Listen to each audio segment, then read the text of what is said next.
Hello, Tony. You're up next. Thanks for being patient. How are you? How's it going, Tony? Are you a first-time caller? Yes, I am. Awesome. You get a hand for us here? This is a 2-5 hand. Played out of where? Philly live. So 2-5 Philly live. Okay. Yep. So we are 1200 effective. There are two villains, Okay. but we're 1200 effective with the main villain in the hand. Okay. It is a straddle game. So under the gun straddle, unlike Sugar House here. Okay. So 2-5-10, we are on the button. We raise to 25 with Ace of Hearts and Queen of Hearts. So hero on button with Ace of Hearts, Queen of Hearts, and you go to 25. Is that right? Correct. That's a little bit on. Is that the standard open here? I would say so. Some people go 30. Is the game always 2-5? The table that you're playing, is it always 2-5-10? No. Okay. All right. So you go to 25 on the button with Ace, Queen of Hearts. Okay. Yep, that we do. And main villain, I would say that we don't have a lot of experience playing with him at 2-5, but we definitely played higher with him, Parks 10-10. So he's been around, this guy, he's a seasoned pro, and he flats on the button to our immediate left. I thought you said you were on the button. Are you in the cutoff or on the button? I'm on the cutoff. We on the cutoff. Oh, okay. Maybe I misheard that. All right. So you're in the cutoff. So 2-5-10 hero on the cutoff to 25 and the button flats. Okay. Yep. Which is kind of interesting because, again, in a 3-blind configuration, usually you are incentivized to do more 3-betting because you want to drive out the other people in the hand. Correct. But you say he's a seasoned, I'll put this in the notes, seasoned player. Yep. Flats. Okay. Yeah. And actually, it's a very interesting point that you brought up, because that is one of the reasons him not 3-betting pre, I was able to rule out one specific hand, but we'll get to that later on the later street. Then moving on, we have very aggressive recreational player with a big stack, in the small blind, who flats the 25. Okay. Big blind folds, and so does the straddle. Okay, so fold. So you're 3 ways. You open 25 button calls and the small blind calls. So, whatever, 75. Okay. Correct. So one thing again, as an aside, we have a very bluffy image. So much so that everyone was joking at the table that how we never have it. We try so hard to win every pot, but we never have it. So I don't know if that comes into play later, live dynamics wise. But just something I wanted to throw out. Okay. So the flop it's a mono flop, 9 of hearts, 6 of hearts, and 4 of hearts. 9 of hearts, 6 of hearts, 4 of hearts. You've got Ace, Queen of Hearts. You flop gin. Correct. That we did. Yep. Now small blind checks. Now we have two options, obviously. We can, given that our active bluffy image, we can fire because no one is giving us credit for anything anyways, right? So we could do that. But given that, they both are aggressive, right? If I check for deception, for trapping, whatever, right? Because we have the gin, like you said, I am thinking that, button could fire, right? Take a stab. And at that point, we can get a raise in. So that's what we do. Yeah, I'm not one of my first, I gotta tell you, Tony, one of my first things that I still think it holds true. This is a little bit different. You're the preflop raiser, but I think what was one of my first poker strategy tweets was, if you want to win a big pot with the flop nut flush, play it fast. Okay. It's like, you got to understand, if you wake up on a later, now if you're saying you're trying to plan a check raise on flop, that's one thing. You only do have one guy behind you. I would like that more if there were both players were behind you. But if you suddenly wake up on a later street with a check raise, the problem with doing that is that the big hands, the big second hands, if you flush over flush somebody, they're just going to go into check call shells or call down shells. If the button flopped a king high flush, say he flatted on the button with king 9 of hearts, king 10 of hearts or something like that, and you check it over to him, he bets and you just call, turns a brick, you check, he bets, you check raise him, he's just going to go call. And it's you could have just won all the money so easily in that spot. Plus, you said you had an aggressive image here. Yep. Lastly, you have the Ace of Hearts, so no one's going to really stab with that. And then how many people are playing offsuited kings in this configuration, meaning like you're not going to see a whole lot of just king of hearts X represented here either, because I mean, maybe you see like king jack with the king of hearts I once in a while, something like yeah, that. But yeah. That I do actually. Like, even though the button guy does not have a lot of like offsuit king combos here, but the small blind could certainly have like, any hand, like, king of heart nine or better. So king nine, king 10, king jack, king queen, all of those. So that's definitely in his range. so you check, and then what did the button do? Did he check as well? No, the button fires a bet of $45. Okay. Small blind then raises, or rather check raises to $130. Wow. So small blind check raises to $130. Yep. So this is interesting. Like I said, I would not usually find myself in this spot Hmm. because I probably wouldn't check the flop all that much with the nut flush. But you check button bets 45, small blind check raise to 130.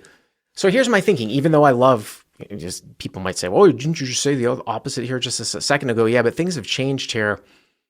I think I might do a lot of. I think if I three betting the check raise is such a strong play. It is so hard for you to have a bluff here, three betting this check raise, that I almost think, because that guy's making a strong play, that maybe you should just call across your entire range here in position. Because what would you ever check raise three bet with here as the pre-flop raiser? Nut flush blocker. I would do it. I would say really, like, this might sound crazy, but my image around here is like, I would do it almost always, even multi-way, because that's my image basically. And we have the nut flush blockers. You're Tony. You're telling me that instead of like betting ace 10 with the ace of hearts, you're going to check raise three bet with it? Yes, at a reasonable frequency. Yes. I wouldn't always like bet my nut flush draw on the flop. Like given that I know that like they're gonna fire. If I think that they're gonna take a stab at it, and like given our image, I think we have a max fold equity when we like are the last aggressor. So I'm not saying I'll always do it, but I would do it at a reasonable frequency, like I said. Well, I mean, here's the thing. If you're going to do it the reasonable frequency, then you're balanced. Another thing that I will point out, though, too, some people in the live chat saying is that the small blind just always has a super strong hand here, and we should just be building. My only thing about that, though, is that in this specific scenario, Tony has the nut flush. So the small blind, like if he flopped another flush here, a lot of the hearts are dead. Meaning, like if somebody else has flopped another flush here, you already get 7 of the hearts accounted for. So the chances that another heart comes out that's action killing, there's only 6 of them on the for the turn coming. So sometimes you can gamble, with that. I don't necessarily know though if the small blind always has a monster here as played, but so you three bet to what sizing? 300. Okay, so you keep it small. So here check raise three bets to 300. And what does the button do? He flats. Wow. And the small blind? Flats. Wow. So you get both customers in here. Everybody's put in 300. So the pot is like approaching 1,000. I think it's 985, right? Wow, that's crazy.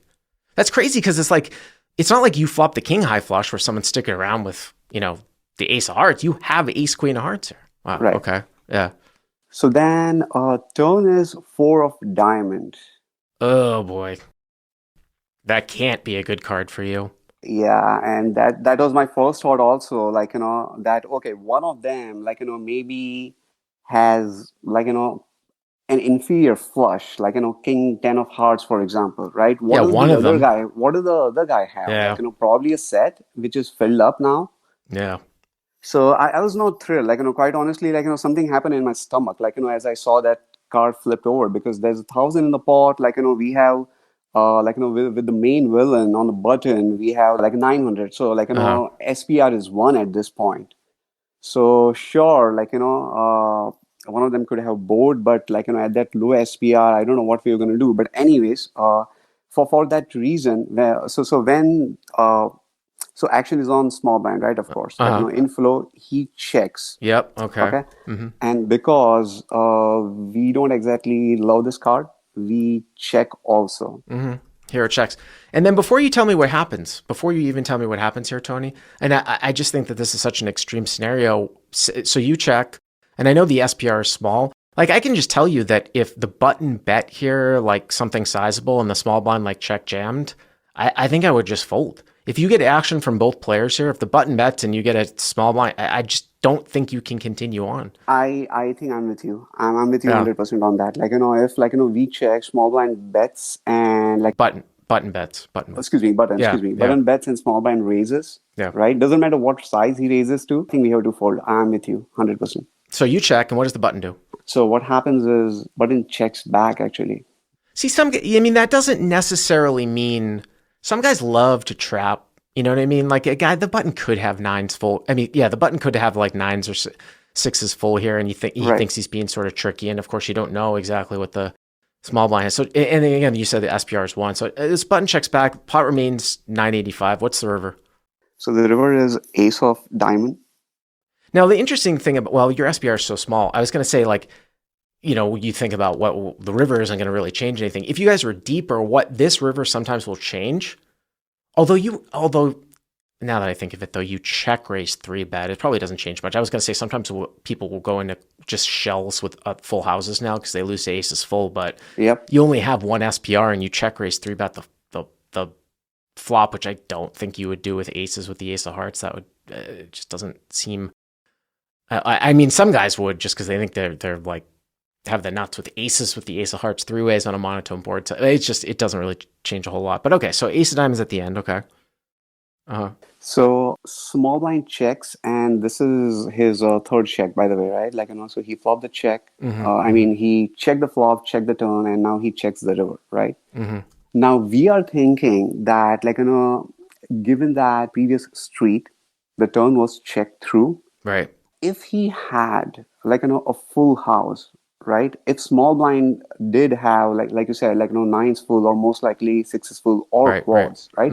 Quads he might still check, but if he has the other two, like, boats, he is like, it's too big of a risk for him to check and, like, have it checked through. I agree with you, Tony. I'm gonna boil this down. I agree with what you're saying here. You're probably right about that, except for the fact that he's got quads. However, what's interesting about this spot, though, is that thinking ahead here, you have to weigh how often 3 flop flushes occur. I've seen it only maybe 2 times in my whole career, okay, versus how often the button is sandbagging you. And I think that the button sandbagging in this spot is actually probably is a greater probability than 3 flop flushes. and if that's the case, I'm still checking at the end. I'm still checking the river. Yeah, and that's unfortunately something that I did not do because, like, I try very hard to win the pots, to get the value, right? And sometimes, like, I just, like, value cut myself. And I don't want to reveal just yet, but I at least want to continue the action. So after small blind checks, right, we are discounting him, right? Like, we are discounting all the boats from his range at this point. Unless, again, like, if he has, like, quads, right? But if he has quads, so be it. Like, we will find out. I did not want to lose value from king high flush. Like I said, like, there are still, like, decent combos, right? Like, 8-7 of hearts, something like that, which is open-ended straight flush draw on the flop. So there are some flushes. So I felt. But what does the other guy So I understand what you're saying, but you don't want to lose value from a flush, right? Correct. But don't we agree that if this hand makes any sense, like, you're either up against 2 flop flushes or someone has a boat here? Right, I agree, but, like, in the moment, right? In the moment, I thought, right, like, so you made a very good point about, like, button, like, sandbagging and how the probability of that happening is much higher than both of them having flushes. So that's very true. But in the moment, I felt like, okay, now I have to get through. And there's also something, Tony, there's also something else here too, which is the fact that even if they do both have flushes, right? Now that the board's paired, that's going to make one of these guys even want to fold. So now it's even harder to get called by lower flushes. Correct, and which I'm okay with, which I'm okay with if one of the flushes folded, right? But I would just absolutely hate it wherein, like, when we flop the, not only that we flop the nut flush, but given our image and given, like, this player's tendency to like, make a very lighter aggressive call downs against me, right? I would hate it when we have, like, I want to call it, like, third nuts or four nuts or whatever you want to call it, basically. That, So how much did you bet, Tony? yeah, so I bet $400. So Hero bets 400, and what happens? And Button jams? to our disappointment, the button jams for 900. I'm going to guess that the small blind folded. Is that right? That's right. Okay. So small blind folds. Now, what did you do, Tony? Did you get pot stuck? I did. Oh, no, Tony, you Yeah. called? Yes, Oh, no. if he like, was lucky enough to, because here's the thing, like, I expected him to three bet me, like, this is a, like, cutoff open, right? And this is me opening on the cutoff. So I expected him to three bet us with hands better than pocket sevens. I did, which is why, like, I was able to discount some of the combos. He's got less 9-9 here. That's what you're saying, because Yes. you were 3-bet pre. Wow. Still has 6-6 and quad force, though. That's 4 combinations. Yeah. Yeah. Yep, but So what did he have? 6-6? actually he had pocket nines for the flop top set, and he filled up on the turn. Like, Just out of curiosity, did the small blind chime in and say, I heard a flush too? yeah, he did. He did have a flush. He had a jack high flush. Yeah. Maybe it makes sense. I mean, that's interesting. I mean, and again, just even going back to the flop play, you 3-bet, because you would have gotten the money from the small blind. I mean, you guys weren't all that deep anyways, but you would have gotten the money from the small blind on a brick turn. Yeah, absolutely. He's not folding, like, given our dynamics, especially. Like, he's the one who made the comment that how come, like, I never have it. Like, I'm bluffing a lot. All right, Tony, thank you very much for the call. I appreciate it. Thank you, Bart.